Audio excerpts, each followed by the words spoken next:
Radioactivo contra radioactivo. Data. Nadie cree ya en la magia, salvo unos cuantos paganos ignorantes que se encuentran en lo más intrincado de África y algunos nativos primitivos de las selvas remotas de Sudamérica y de las islas del Pacífico. La gente instruida de América y Europa sabe que la antigua creencia universal en la magia se basaba en la ignorancia de las leyes naturales que la ciencia ha venido esclareciendo desde entonces. Se dice que cualquiera que pretenda hoy que puede hacer magia es un charlatán o un hábil manipulador de aparatos destinados a suscitar ilusiones. Sin embargo, más de media Europa y América lleva o posee alguna clase de fetiche o amuleto, el cual se supone que tiene el poder de ayudarles o protegerles. Clavan herraduras sobre miles de puertas para que les traigan buena suerte o les prevengan de peligro. Muchos automovilistas se sintieron ofendidos cuando excluyeron a San Cristóbal del santoral romano, temerosos de que sus medallas e imágenes perdieran su poder para proteger al viajero.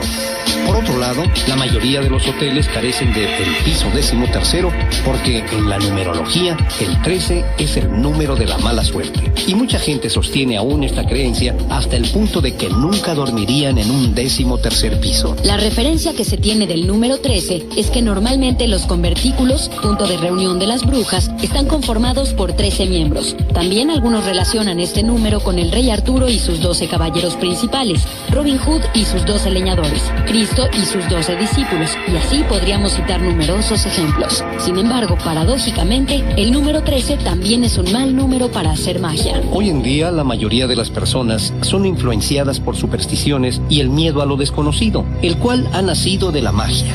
No es difícil descubrir cómo casi toda la antigua superstición aflora de alguna manera en estos tiempos. Para muchos, la magia está entrañada en todas las religiones en forma de milagro. Pero tal vez la principal razón para que el vocablo magia se convirtiera en una palabra repulsiva sea la distinción que la Iglesia Católica estableció entre lo mágico y lo milagroso. La principal diferencia entre magia y milagro es que este último implica la ayuda de la deidad, en tanto que la primera no posee necesariamente un soporte divino. Por lo tanto, lo que es magia para un hombre es milagro para otro. Y como las brujas no sustentaban sus actividades bajo la lupa de la fe católica, eran consideradas como malévolas. A lo largo de la historia, hemos sido testigos de las numerosas contradicciones del ser humano, y este tema no queda exento de ella. Tal es el caso de Juana de Arco, la cual fue inmolada en la hoguera porque sus inquisidores no aceptaban el origen divino de las voces que escuchaba. Era efectivamente hechicera o bruja a los ojos de los inquisidores. 25 años más tarde, la Iglesia cambió y se retractó. Casi 500 años después, en 1920, la Iglesia Católica la canonizó. También encontramos que en los hechos de Moisés que cuenta el libro del Éxodo son considerados como milagrosos por los judíos y los cristianos, pero el Corán maometano llama mago a Moisés.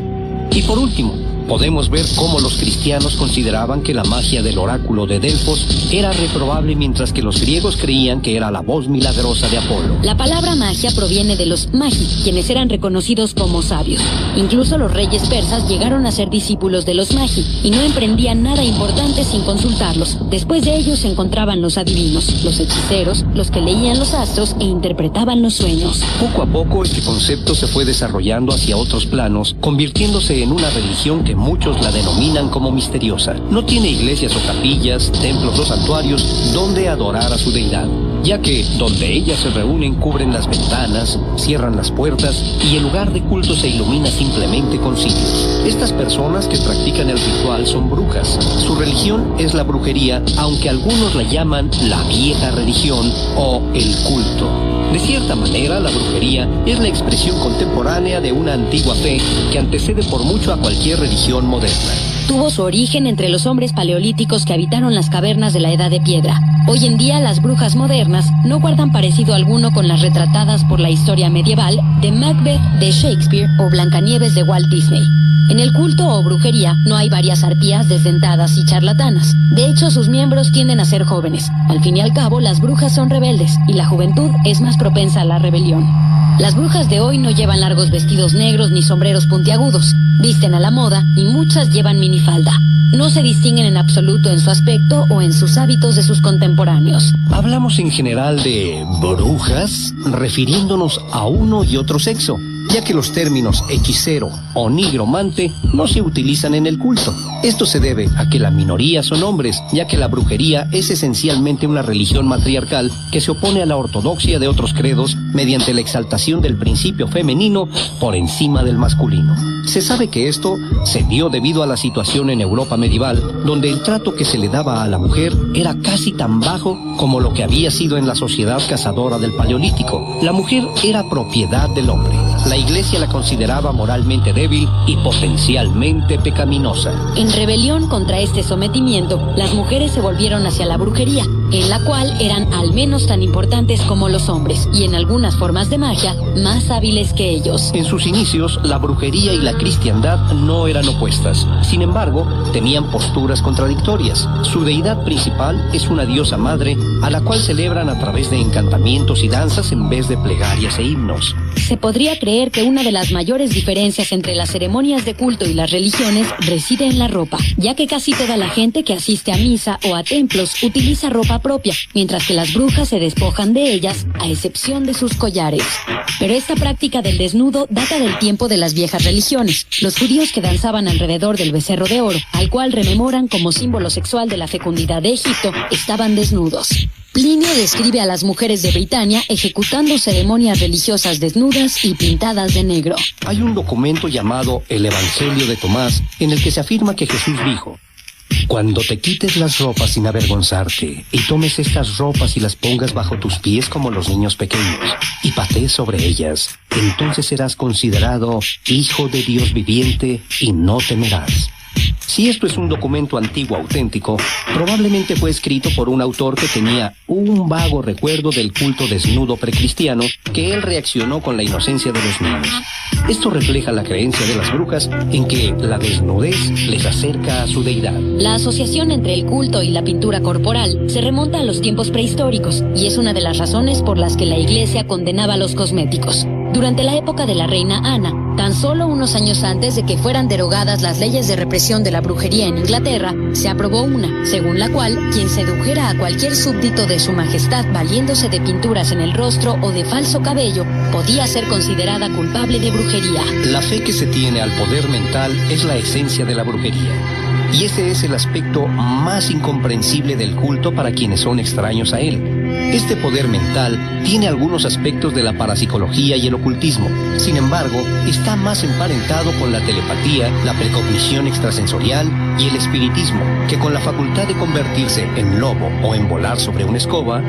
La magia del culto implica la creación de un cono de fuerza que emana de las mentes combinadas de los miembros del coventículo, el cual puede proyectarse o enfocarse sobre aquello a quien está dirigido.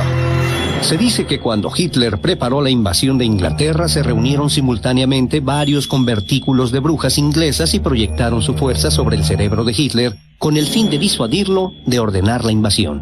Estas ceremonias han sido excusa de numerosas acusaciones. La Iglesia insistía en que las fiestas eran una parodia de la Última Cena, pero lo más probable es que se tratara de un simple ágape, comida que simboliza la unión y el amor fraterno, el cual formaba parte de las prácticas del cristianismo primitivo, pero que la Iglesia de la Edad Media había olvidado. Los ritos de la moderna brujería han tenido que ser modificados a través de los siglos, y para entenderlo tendríamos que retroceder unos 10 o 12.000 años antes de la era cristiana. Entre las más antiguas creencias hay dos grandes ideas que contribuyen al desarrollo de la brujería.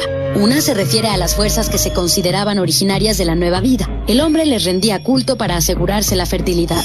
La otra idea religiosa estaba fundada en el miedo a la muerte. Escritores romanos hacen referencia a las brujas como personas con una sensibilidad superior. Ellas nunca fueron perseguidas a menos de que practicaran la magia negra. Sin embargo, los cristianos sí fueron perseguidos durante casi 4 siglos, y fueron perseguidos porque suponían que practicaban una magia maligna, más que por sus creencias religiosas. El emperador romano Nerón estaba convencido de que los cristianos conspiraban contra el Estado y utilizaban la magia para provocar su caída, enviando a los cristianos a la muerte, ya sea en el circo o en la cruz. La explicación que se daba es que creían que los cristianos eran un culto oscuro en el que se combinaba la superstición y la depravación. También se les acusaba de ser hombres vulgares y mujeres que profanaban los templos, escupían a los dioses, ejecutaban sacrilegios durante las ceremonias religiosas, adoraban cabezas de asnos, se comían a niños pequeños. Posteriormente, estas acusaciones se hicieron de manera invariable a las brujas. Los 2 siglos que se extienden entre la caída del Imperio Romano y el periodo de la Ilustración fueron una era de creencia universal en los mitos y milagros. Durante la mayor parte de esta era, la brujería fue considerada como un aspecto de la hechicería y la magia. El culto fue perfilándose como un culto religioso, pero no se le reconoció como tal hasta el siglo XV. La práctica más frecuente parece que fue la magia de la imagen.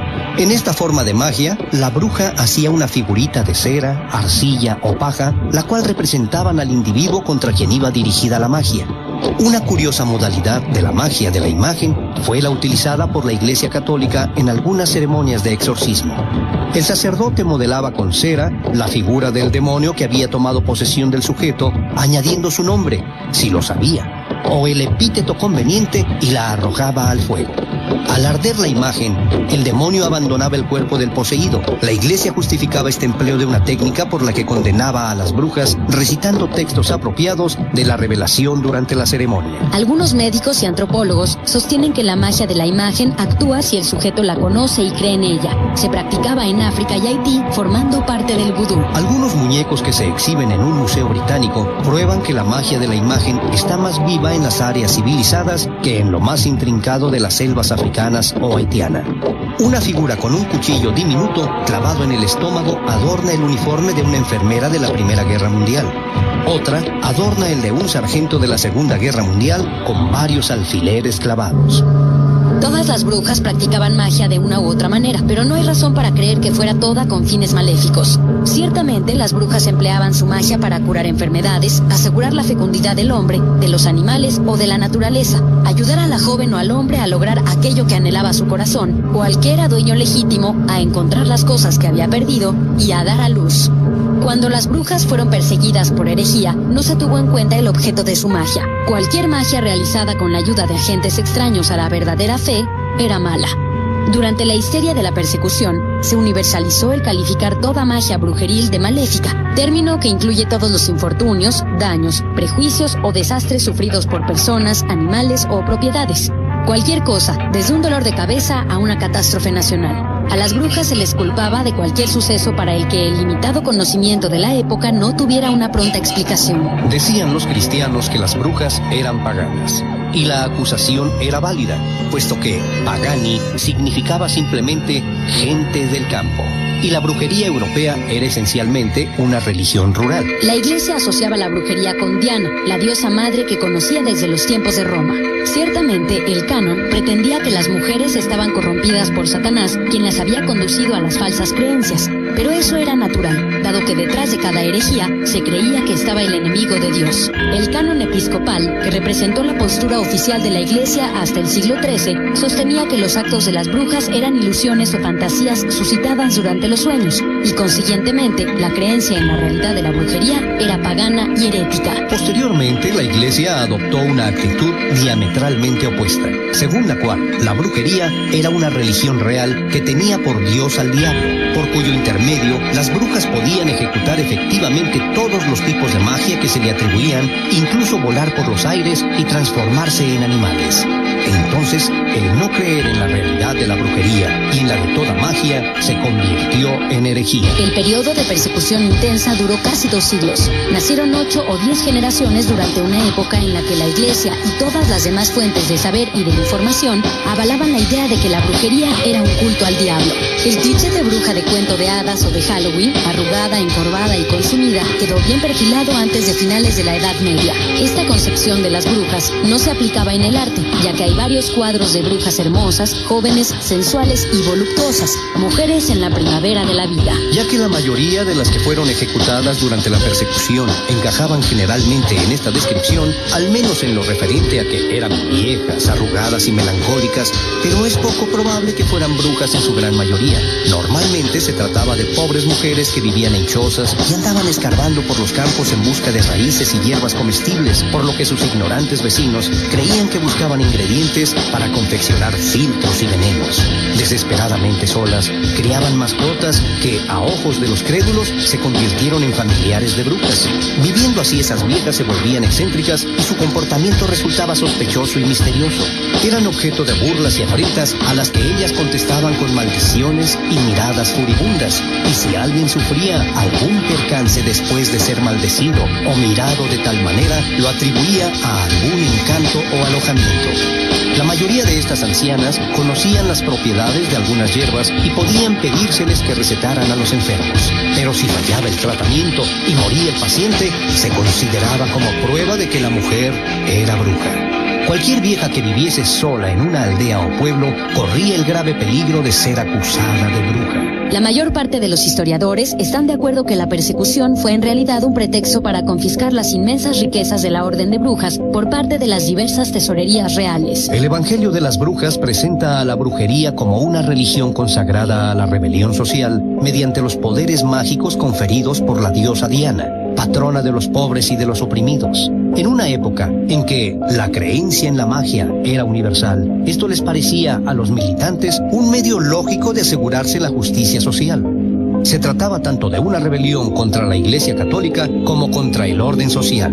Aunque toda la tendencia moral de las enseñanzas de Cristo era opuesta a la opresión y a una servidumbre cruel, la Iglesia de la Edad Media predicaba que era deber del pueblo soportar la tiranía de la autoridad, por opresiva que fuese, pues solo apoyando la autoridad de la nobleza, la Iglesia podía sostener la suya. Analizando por qué se consideraba herejía la práctica de la brujería, se debe a una supuesta relación con el diablo. Algunas dicen que el lugar predilecto para la marca del diablo era bajo el pelo del pubis, y a la bruja sospechosa se le desnudaba y afeitaba para ver si aparecían tales marcas. Esto se hacía frecuentemente en público y siempre atraía a una excitada multitud de espectadores. A estas alturas, cualquier mancha en la piel, como una señal de nacimiento, una cicatriz o una pigmentación anormal, podía ser considerada como marca del diablo, y la supuesta bruja era sometida entonces al segundo tipo de prueba: la tortura. Al aumentar la persecución, los inquisidores llegaron a la conclusión de que no todas las marcas del diablo eran visibles.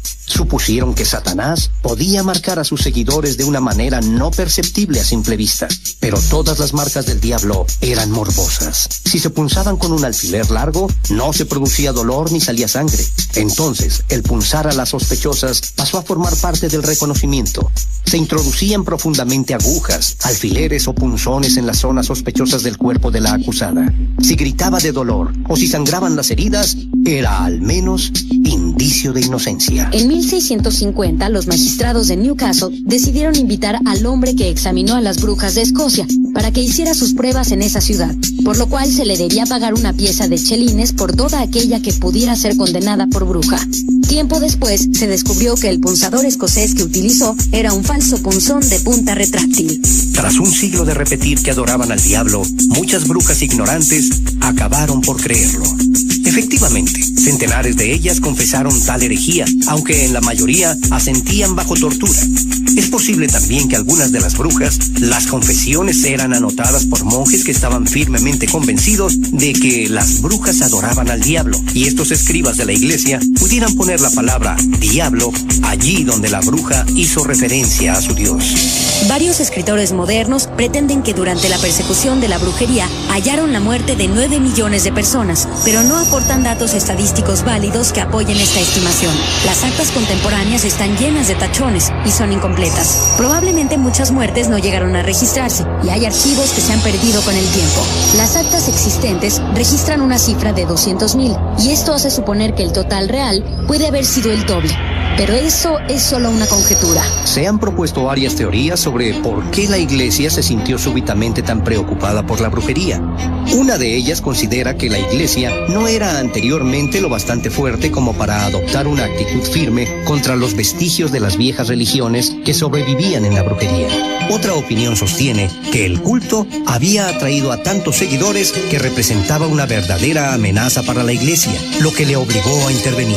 Otros estudiosos sugieren que el propósito de la cruzada contra la brujería fue suprimir una rebelión más bien social y política que puramente religiosa, porque el pueblo se había ha agrupado en torno al culto como medio de oponerse a la opresión del Estado y de la nobleza. Durante estos tiempos, los inquisidores Sprenger y Kramer escribieron un manual para cazadores de brujas titulado Martillo de las Brujas, el cual fue impreso en 1486 y se convirtió en la obra más importante y más siniestra que se ha escrito sobre demonología. El Martillo de las Brujas está dividido en 3 partes. La primera está dedicada a subrayar la enormidad de la brujería juntamente con una descripción de sus prácticas más malignas.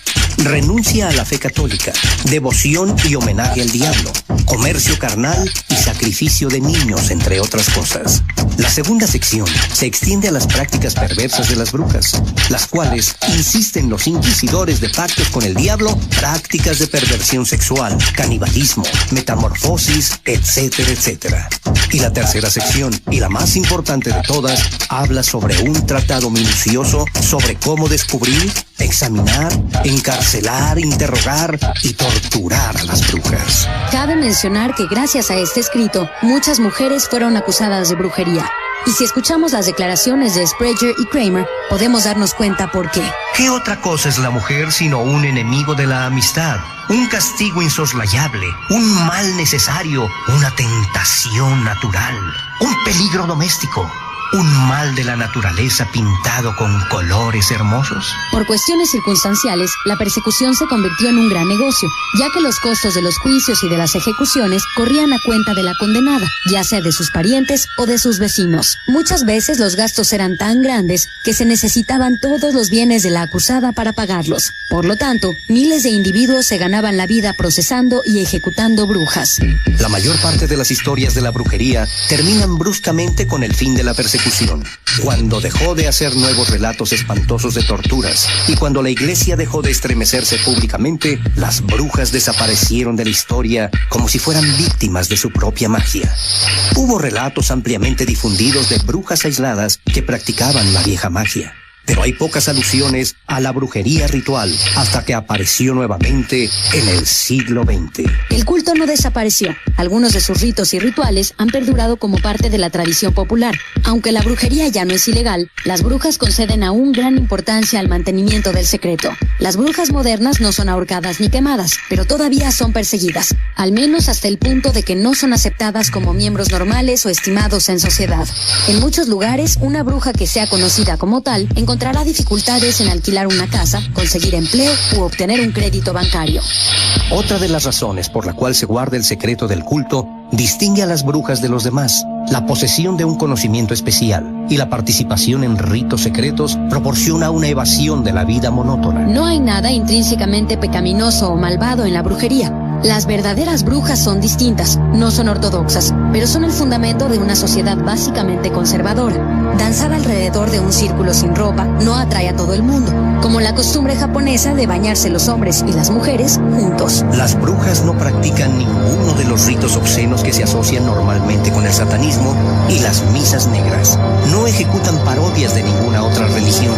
Muchos creemos que la brujería es un pasatiempo y que no requiere de seriedad. Existen juegos como la Ouija que confirman esa teoría, donde miles de adolescentes se juntan para invocar espíritus o encontrar respuestas a lo inexplicable. En oposición a todas esas creencias, la brujería es un estilo de vida y un culto que se debería tomar con seriedad. Tiene numerosos seguidores y fieles, y existen diferentes parámetros para incursionar en ella. Debido a la satanización del culto, muchas personas nunca se han cuestionado la posibilidad de llevar a cabo esta práctica. Sin embargo, como en muchas otras creencias, se dice que la brujería te va a encontrar a ti. Produjo El Pis. Asistió Javier Umpierres. Escribió Gloriani Landeros. Expusieron Raúl Espinosa de la Fuente e Ilana Soto. Comentarios: warpig@985.com.mx. Sectas, absténganse. Radioactivo contra radioactivo. Data.